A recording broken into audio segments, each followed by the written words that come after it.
परमात्मा की नित्य सत्ता तथा जगत की असत्ता का वर्णन श्री वशिष्ठ जी कहते हैं, रघुनंदन, जिससे ये संपूर्ण जगत उत्पन्न होता है, जिसमें संपूर्ण जगत स्थित रहता है, जो संपूर्ण जगत स्वरूप है, जो सब और विद्यमान है और जो सर्वमय है, उसी को नित्य परमात्मा समझो।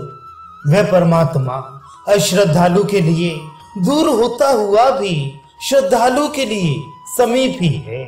वह सर्वव्यापी होने से सब में स्थित है एवं वास्तव में ज्ञान और ज्ञेय से रहित सच्चिदानंद परम पद स्वरूप है। वही परम पद सबकी पराकाष्ठा है।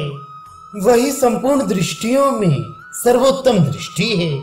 वही सारी महिमाओं की सर्वोत्तम महिमा है तथा वही गुरुओं का भी गुरु है। वही सबका आत्मा है और वही विज्ञान है। वही शून्य स्वरूप है, वही पर ब्रह्म है, वही परम कल्याण है।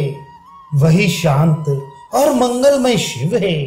वही परम विद्या है और वही परम स्थिति है। उस परमात्मा में ये जगत अविचार से ही सत्य सा प्रतीत होता है, किंतु वास्तव में विवेक पूर्वक विचार करने से असत्य है। आदि और अंत से रहित आकाश के समान व्यापक मैं ही परब्रह्म परमात्मा हूँ। मुझसे अतिरिक्त ये संसार कुछ भी नहीं है। यूं निश्चय करने पर फिर ब्रह्म स्वरूप मुझ में परिमितता नहीं रह सकती। जो पुरुष इस प्रकार के निश्चय से युक्त रहता है, वह बाहर से लोक शास्त्र की मर्यादा के अनुसार कार्य करने पर भी वास्तव में उत्पत्ति और विनाश से रहित है। जिसका मन सम से भी सम ब्रह्म में लीन होकर फिर ना उदित होता है और ना अस्त होता है, एवं जिसकी बुद्धि में मन का अभाव है, वे महात्मा ब्रह्म रूप ही है।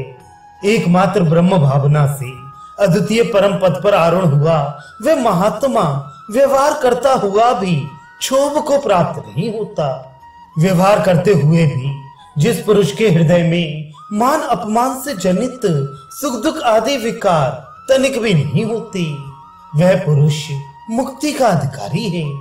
वे शांत चेतन परमात्मा अपने आप ही अपने में संकल्प करता है।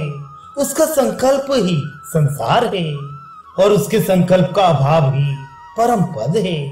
इसलिए परमात्मा के संकल्प का अभाव होने से ही इस संसार का अभाव हो जाता है।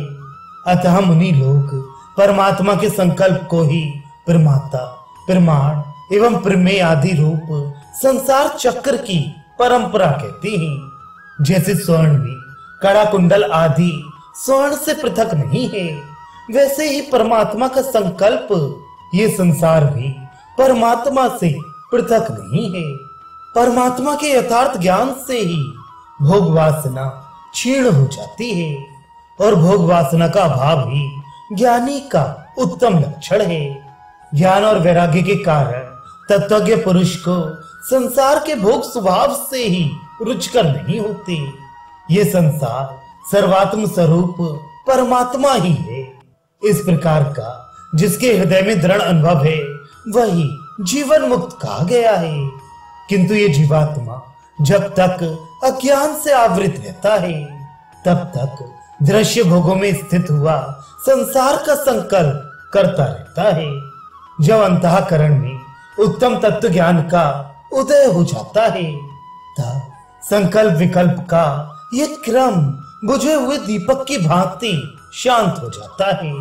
स्वयं प्रकाश चैतन्य रूप संपूर्ण पदार्थों का आश्रय और विषयोन्मुक्ता से रहित शुद्ध चेतन का जो स्वरूप है, उसे ही तुम परम पद जानो। ये संसार संकल्पमय ही है, इसलिए संकल्प नष्ट हो जाने पर संसार भी नष्ट हो जाता है और फिर सच्चिदानंद परमात्मा ही रह जाता है।